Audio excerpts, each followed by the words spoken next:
નશો આ નશાનું દૂષણ એ આજનું યુવા વર્ગને ખોખલું કરી રહ્યું છે.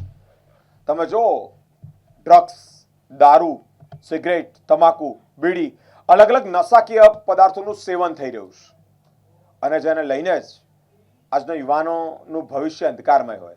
વડોદરા શહેર પોલીસ કમિશનર નરસિંહ કુમારને તે અંતર્ગત ચિંતા થઈ અને તેઓએ MS યુનિવર્સિટી ખાતે નશા મુક્તિનો એક કાર્યક્રમનું આયોજન કર્યું.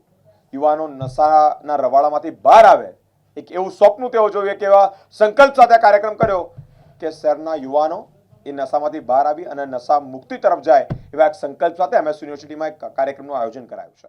હાલના સમયમાં સમગ્ર વિશ્વની સાથે ભારતમાં પણ નશાનું દૂષણ વ્યાપક પ્રમાણમાં વધી રહ્યું છે. જે સંદર્ભે સમગ્ર ભારતભરમાં નશાના દૂષણ સામે ઝુંબેશ શરૂ કરવામાં આવી છે, જેમાં વડોદરા શહેરમાં પણ નશાની લતથી ખાસ કરીને યુવાધનને બચાવવા તેઓ જાગૃત કરવા માટે વડોદરા શહેર પોલીસ તંત્ર દ્વારા વ્યસનની સામે લડત આપનારા બિનસરકારી સંગઠનો સાથે મળીને મહારાજા સયાજીરાવ યુનિવર્સિટીની સાયન્સ ફેકલ્ટી ખાતે એક જાગૃતતાના કાર્યક્રમનું આયોજન કરાયું. વડોદરા શહેર પોલીસ અને મહારાજા સયાજીરાવ યુનિવર્સિટીના તંત્રના સંયુક્ત ઉપક્રમે સંકલ્પના શીર્ષક હેઠળ યોજાયેલા કાર્યક્રમમાં વડોદરા શહેર પોલીસ કમિશનર નરસિંહ કુમાર તથા મહારાજા સયાજીરાવ યુનિવર્સિટીના vice chancellor professor Balchandra Wange, faith ફાઉન્ડેશનના અનંત ક્રિશ્ચન, શહેરના joint police commissioner, additional police commissioner તેમજ DCP zone 1 Jagdish Chavda, DCP zone 2 Manjita Vanzara, DAP zone 3 Abhishek Gupta, DCP zone 4 Andrew Macwan અને DCP ક્રાઇમ હિમાંશુ કુમાર વર્મા સાથે ECP કક્ષા સહિતના મહાનુભાવો ઉપસ્થિત રહ્યા. આ કાર્યક્રમમાં વડોદરા શહેર પોલીસ કમિશનર સહિતના મહાનુભાવોની ઉપસ્થિતિમાં શ્રોતાગણને પ્રેરક ઉદ્બોધન પણ તેઓ કર્યું છે. Here in MSU campus, but capturing at least 150 plus students and making them listen to a topic which concerns the community in a big way is something very, very important. I don't treat this as a small.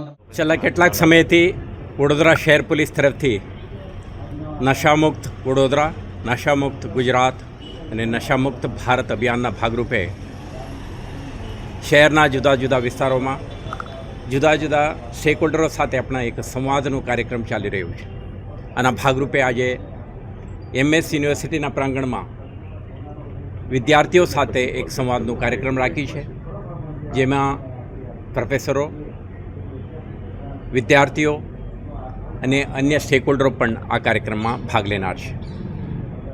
આપણા પ્રયાસ છે કે શહેરમાં બનતા કેટલાક પ્રકારના નશીલા પદાર્થોના વેચાણ અને એના ઉપયોગના જે પ્રવૃત્તિ ચાલે છે આના ડામવા માટે માત્ર પોલીસ વિભાગ અને સંબંધિત એન્ફોર્સમેન્ટ એજન્સીઓ પ્રયાસ કરે તો પર્યાપ્ત નથી. આપણે ઈચ્છીએ છીએ કે દરેક સ્ટેક હોલ્ડર પ્રયાસ કરે, જેથી કરીને આ એક નેશનલ મેનેસને આપણે સામના કરી શકીએ. એટલા માટે જ આજે જો વડોદરા શહેરના પ્રતિષ્ઠિત વિશ્વવિદ્યાલય MS યુનિવર્સિટીને પ્રાંગણમાં આ પ્રકારનો કાર્યક્રમ રાખી છે. મને વિશ્વાસ છે આ માધ્યમથી આપણે વિદ્યાર્થીઓને જેમના લાંબા ભવિષ્ય માટે આપણા કામના કરીએ છીએ અને પ્રયાસો કરીએ છીએ, એમના જીવનયાત્રા સુખદ બને, ડ્રગના પ્રદૂષણથી બચીને તેઓના કારકિર્દી બનાવવાની દિશામાં મહેનત કરે, તે માટેના પ્રયાસના ભાગરૂપે કાર્યક્રમ યોજ્યું છે.